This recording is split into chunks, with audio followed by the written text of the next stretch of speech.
మర్చిపోయినా జై తెలంగాణ. వేదిక మీద ఉన్న గౌరవనీయులు మంత్రివర్యులు పెద్దలు శ్రీనివాస్ యాదవ్ అన్న గారికి, అదేవిధంగా స్థానిక టీఆర్ఎస్ పార్టీ ఇన్ఛార్జ్ గారు, రాబోయే కాలంలో కాబోయే శాసనసభ్యులు గౌరవనీయులు సంజయ్ అన్న గారు, అట్లానే జెడ్పీ చైర్పర్సన్ గారు తులా ఉమ్మ గారు, అన్న రాజేశం గౌడ్ గారు, మా అక్క చెల్లెళ్ళందరూ, ఆంటీ ప్రమీల, సరళమ్మ గారు, శారద గారు, పూర్ణిమ గారు, ఉదయ్ గారు, రమాదేవి గారు, అట్లానే రాజయ్య గౌడ్ గారు, అన్న పెద్దలు సారయ్య గారు, ఓకే రాజయ్య యాదవ్ గారు, అట్లానే సారయ్య గారు, భూమన్న గారు, అన్న భోగ వెంకటేశ్వర్ గారు, సతీష్ అన్న గారు, మరి వేదిక మీద ఇంకా చాలా మంది పెద్దలు ఉన్నారు. అందరికీ కూడా పేరు పేరున హృదయపూర్వకంగా నమస్కారాలు.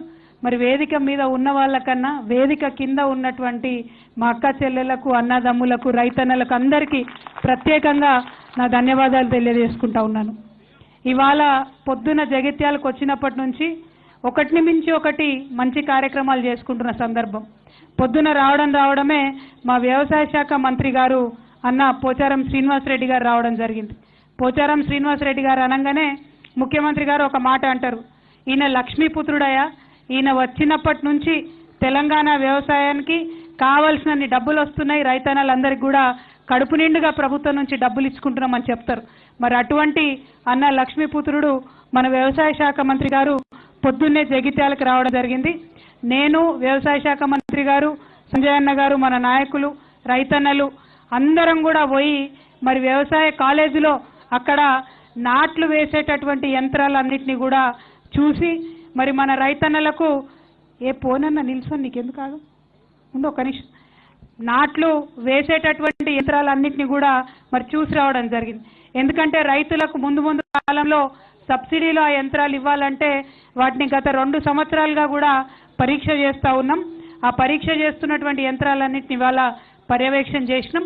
త్వరలోనే వాటికి సంబంధించి ఒక విధానపరమైన నిర్ణయం తీసుకొని మరి వరి నాటు యంత్రాలను కూడా పెద్ద ఎత్తున మన రైతన్నలందరికీ కూడా సబ్సిడీ రూపంలో ఈ ప్రభుత్వం ఇవ్వబోతా ఉన్నదని చెప్పి మీ అందరికీ నేను సంతోషంగా తెలియజేస్తా ఉన్నాను. ఏమనకండి పోలీసు వాళ్ళు, మీరు ఆగురి, ఒక 2 నిమిషాలు ఆగురి, నాకు తెలుసు వాళ్ళ సమస్య, కూర్చోమ్మా. అట్లానే ఇప్పుడు మరి అన్న శ్రీనివాస్ యాదవ్ అన్న గారు పొద్దున వచ్చిన దగ్గర నుంచి మనకు పాడి జంతువులైనటువంటి బర్రెలన్నింటినీ కూడా కొత్తగా మన రైతులకు ఇచ్చేటటువంటి పథకాన్ని గౌరవ ముఖ్యమంత్రి గారు ప్రవేశపెట్టడం జరిగింది. అది కూడా ఎన్నడూ లేనటువంటి రీతిలో 50% సబ్సిడీ ప్రతి ఒక్క రైతుకు కూడా ఇవ్వడం అన్నది నిజంగా చాలా సంతోషించదగ్గటువంటి విషయం. మరి ఇవాళ ఒక్క జగిత్యాల జిల్లానే, మన జిల్లా చూసుకుంటే మనకు మొత్తం జిల్లాలో 340 సంఘాలు ఉంటే 15,400 మందికి ఈ పాడి పశువుల పంపిణీ కార్యక్రమాన్ని కేవలం మన జగిత్యాల జిల్లాలోనే చేస్తూ ఉన్నాం. అందులో ఇప్పటి వరకు 11,700 మందికి పంపిణీ చేయడం, సర్టిఫికెట్లు ఇవ్వడం కూడా జరిగిపోయింది.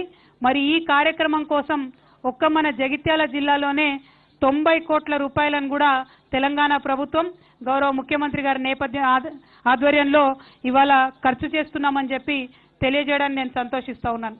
ఏంటండి, వీడియో నచ్చిందా? అయితే ఓ లైక్ వేసుకోండి, లేదంటే ఓ కామెంట్ చేయండి. ఎప్పటికప్పుడు మా వీడియోస్ చూడాలంటే సబ్స్క్రైబ్ చేసుకోండి.